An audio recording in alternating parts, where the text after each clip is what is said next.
हामीलाई गाडा छैन काँचो बेचे पनि डबल हुन्छ म ठुलो बुच्चर नभए पनि म आइडिया गरिदिन्छु हेऱ्यो भने बिचमा कस्तो हाल्नु त्यसलाई त्यसलाई बिचबाट हाल्ने नि बुढा त्यो नारकेल पिस हो यो त के हुन्छ यसले काट्छ यसले पातलो छ यो पातलो ओयो मामा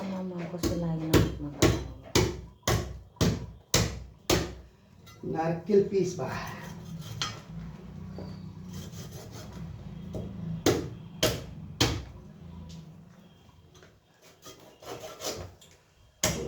खाने पिस हो के क्लियर काट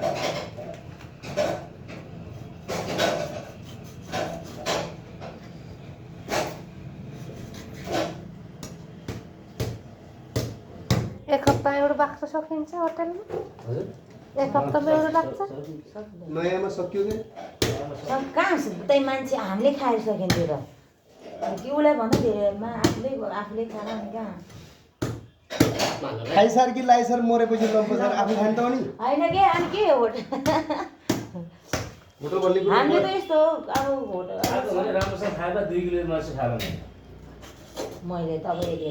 देवले 2 किलो तपाईँले 2 किलो मैले चाहिँ कति खाइस् त बन्दैछ त म तपाईँले 2 किलो देवले 2 किलो मैले तपाईँले 2 किलो खाँदा 1 किलो जति खाएर कहीँ भन्दा मासु खाने धेरै तै होस् अहिले पकाउँदा आदि खाना मैले मान्छे त तपाईँ पनि अजिब भयो है अपने काम भन्दा भाँडमा गए त कहीँ काट्ने मान्छेलाई चाहिँ यसो बोलाएर मासु भात खुवाउने टाढा पर्नु त फेरि तपाईँलाई दुरी ऊ देवा आउने बेला आज म सुन बाइकमा त्यहाँ उसलाई उसको स्कुल जान्दैन हेर पङ्चर भएर हावा फुस्के गऱ्यो फुस्के आज आधी बाटै हिँड्नाले कसो खडा गर्नु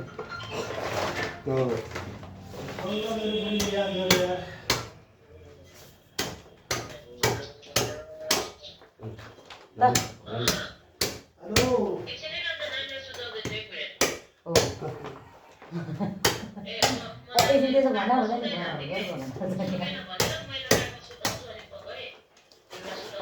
गाउँको जस्तो फिल भइरहेको क्या यो धुवा खुसबु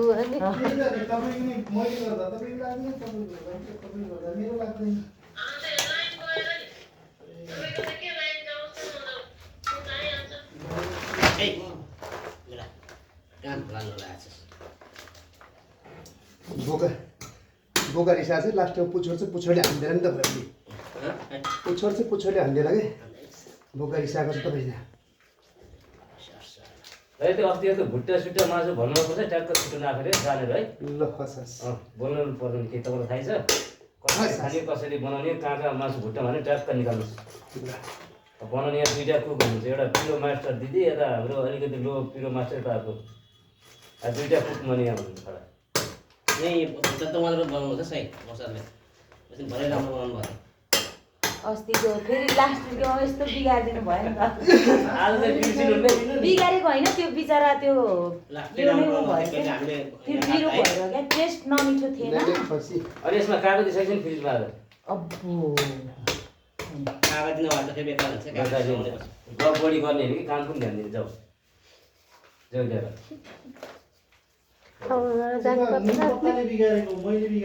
त्यही भएर त नि गर्ने अलिअलि त छ होला 2 किलो मात्रै छ 10 किलो हजुर यो मात्रै छ 10 किलो डढा मात्रै कागती लेमन छ र यहाँ भर्स राख्नु कागती छैन होला एकचोटि यसो ढोकाउनु त्यहाँबाट यता आउने खानु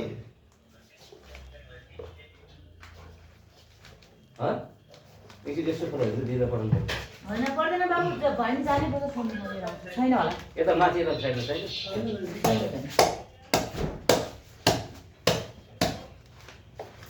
चिचो गराइ चिसो बाहिर यो प्लान्ट के रहेछ अर्डर गर्नुहुन्छ के हुन्छ त एउटा प्लास्टिक बोराको कसो गर्ने उ त सार्नु के हुन्छ के अर्डर गरेर त्यही अर्डर गर्दा के हुन्छ र यहाँ पाउँदैन जानुपर्छ उता पर यहीँ चोकमा पसल पाउँदैन अरे त्यो ऊ ब्याङ्कको नजिकै पाउँछ हौ त्यो के अरे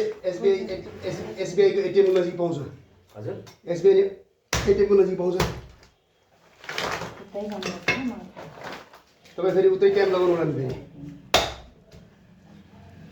छिट्टा चाहिँ भुँडी पुर्नुपर्छ नि के अरे पकाउनुपर्छ त्यो पानी बोइल गरेर हाल्नुपर्छ क्या त्यो भुँडी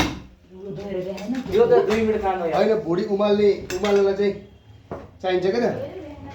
त्यो 2 मिनट काम हो भुँडी गरेर अब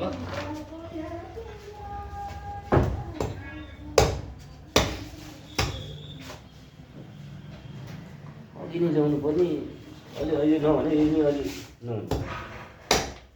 ध्यानै दिँदैन सामानहरू के छैन भन्ने कुरो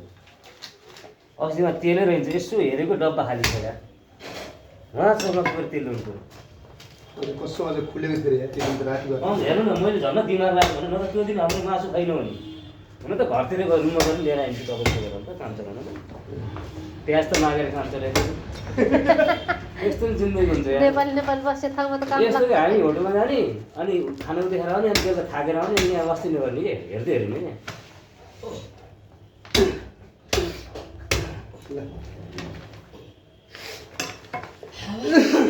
कति लगभग यो कति किलो मासु भन्नु कति छ 25 भन्दा त माथि छ 25 भन्दा त माथि छ यो त मासु खादिलो मासु छ नि है खादिलै राम्रो हुन्छ फाइदामा गइन्छ क्या आफू होइन अब त होटेलमा त्यस्तै ल्याउने काट्ने लाग्यो कि म त मासु त बाहिर किन्दैन कि बाहिर किनेर त नोक्सान हुन्छ नि अर्को लगाउन चाहिँ म चाहिँ मागेको छु रेट चाहिँ सबै राम्रो लगाउनु पर्छ रेट चाहिँ ट्याक्क म 5 मिनेट सोचेर बल्ल बोलेको नि 15 भन्नु दिले है कहाँ हुन्छ अस्तिको पनि सही थियो 8700 त्यो पनि मलाई सही नै लागेको थियो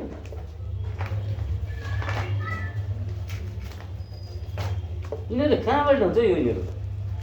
त्यो कोही पालेको हुन्छ कोही चाहिँ कहाँबाट किनेर ल्याउँछ कि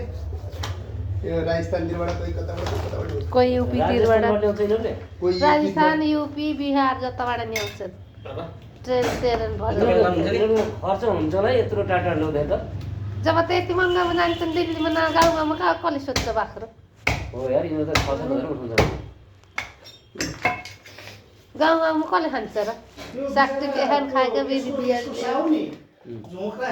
बस्यो त्यो 15,000 भन्ने यार त्यो त यार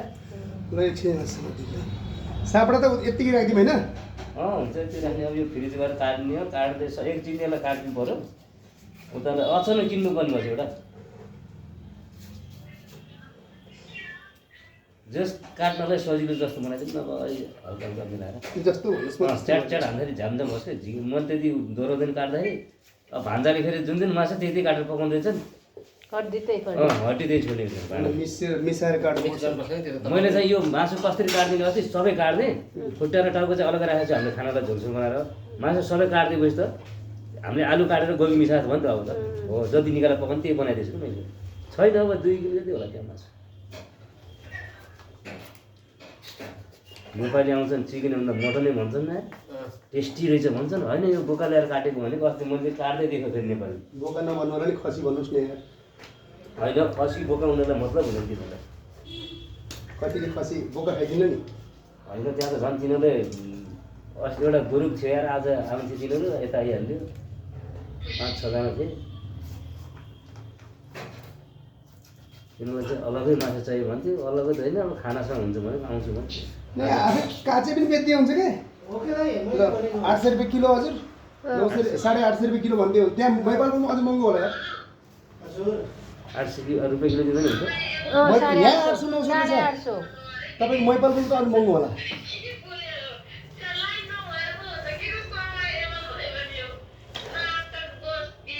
यसलाई चाहिँ शान्तले गर्नु भनेको छ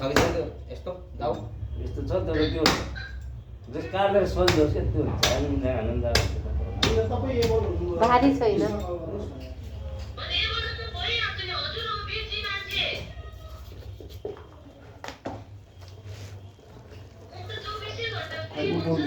उठाउनु सक्ने